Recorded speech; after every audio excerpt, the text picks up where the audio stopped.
ఎందుకు ఆపుతా ఉన్నారు మమ్మల్ని?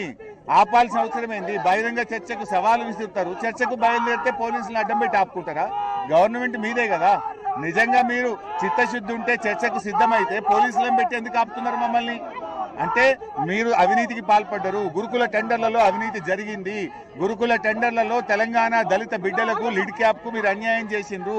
గురుకుల టెండర్లలో గత బీఆర్ఎస్ ప్రభుత్వం చేనేత కార్మికులకు బలహీన వర్గాలకు టెండర్లు ఇస్తే ఆ బలహీన వర్గాలకు టెండర్లు ఇవ్వకుండా గుజరాత్ బడా కాంట్రాక్టర్లకు మీరు కట్టబెట్టారు. మఫత్లాల్ కు ఒక బ్రోకర్ కు మీరు టెండర్లు కట్టబెట్టారు.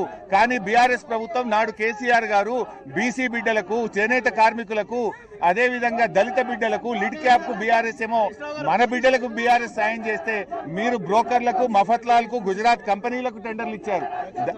ఇలా డ్రగ్స్ సప్లై చేస్తూ దొరికిన దొంగకు మీరు టెండర్లు కట్టబెట్టారు. అందుకే మేము బయలుదేరినాం. మరి మా చర్చ మీద ఇవాళ ఎందుకు పోలీసులు అడ్డం పెట్టి అడ్డుకుంటున్నారు? పోలీసులు అడ్డుకోవాల్సిన అవసరం ఏంది?